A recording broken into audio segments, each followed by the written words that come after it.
Hey everybody. Today I'm going to be talking about why I open every single mint sealed tube.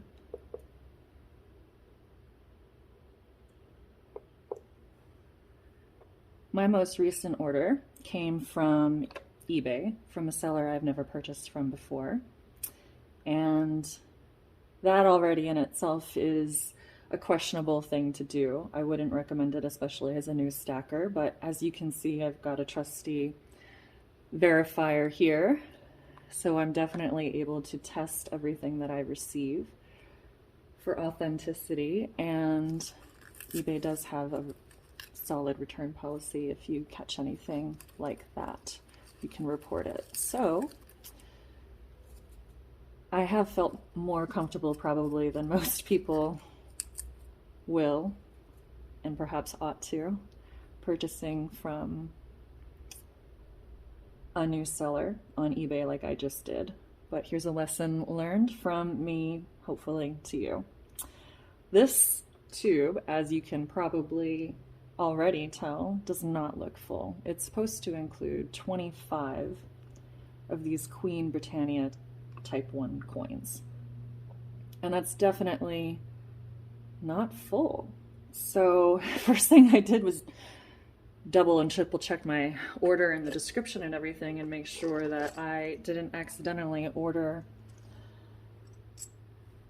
something that was only supposed to include 20 coins. However, I'm not that kind of girl. I didn't do that. This is in fact supposed to include 25 brilliant uncirculated Queen Britannia Type 1 2023s.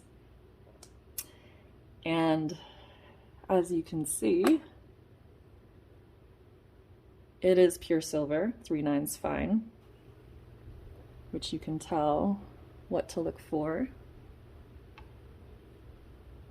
About right there, if you can see that. I did check all of these last night. They are all, in fact, pure silver, and if you haven't looked at one of these before, you're looking for the indicator to pop up in between the two parentheses. If ever it falls outside of those parentheses, then whatever you're testing does not align with what you're testing for. You can scroll through different options using these arrows here. So depending on what you're testing for, it'll tell you whether it falls in that range or not. I did this last night with all of these. These are, in fact, all authentic. However, I'm missing 5. I did reach out to the seller as well as to eBay. Everything's being taken care of on the front end, basically. Let me just say that. The seller has already sent me a return label. He apologized and said, well, I'll have to take your word for it because I didn't open the mint sealed tube, so I didn't know it was short. Let me know what you guys think of that explanation. It did originally come with a very prominent online bullion dealers sticker on the top of it here, with tape that looked similar, probably a little narrower than some mint sealed tape that I've used and seen in the past that was easier to come off than something I've received directly from a mint. So there were a couple of things that I was able to look for because I'm not such a new stacker. But for those of you who are, I can't stress enough the importance of figuring out whatever testing regimen you're going to have. I did want to mention one more example of why you should always open all of your mint sealed tubes. Well, this particular issue originated from eBay and a seller that I'm not familiar with at all. I have also encountered a minor mistake from a mint directly with my favorite round, really, the Aztec calendar coins, rounds, have got this beautiful and so intricate, look at that design. I just absolutely love that design.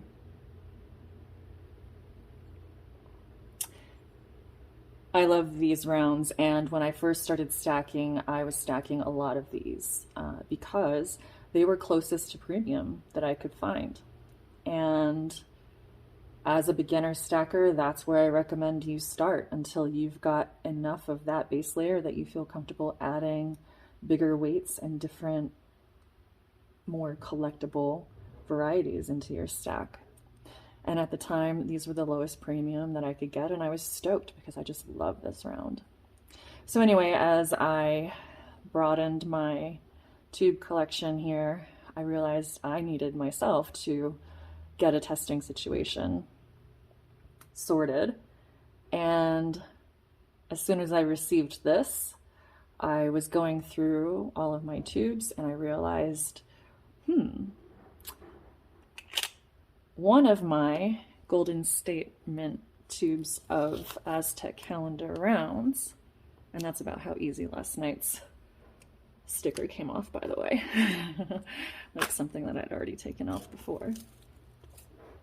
One of my tubes included a different round that I hadn't noticed previously. This really beautiful, let's call it an eagle, the eagle and flag. And I really love the detail on this coin. Sorry, round again. For those of you who don't know, don't let me confuse you. Let me try to clarify now that I've screwed this up twice for the video. Allow you to learn from my mistakes, hopefully. A coin is something that was minted by a government mint. A round is anything that was minted by a private mint. So please don't let me confuse things. These two are rounds. This is a coin. The Britannia is a coin. And generally speaking, people like the idea of coins over rounds because it is backed by the government that produced it. There's a level of trust and integrity that comes with it that the rounds just don't have as much of. On top of that, it's the laws around counterfeiting currency are much stronger than counterfeiting rounds. So I think people assume that there's less likelihood that you're going to find currency, actual currency that's been counterfeited. And that's probably not true. Quite frankly, nothing is immune. But while we're on that topic, the reason why Britannias are my favorite coin is because of their counterfeiting measures. There are several. The trident that you can see right here on the bottom left corner. There's a wave pattern in there. And two other things, honestly, I don't remember off the top of my head. I'd have to look it up. But, I mean, these are basically collectibles now, right? We're not going to see the queen on these coins anymore. So the historian in me loves these as well.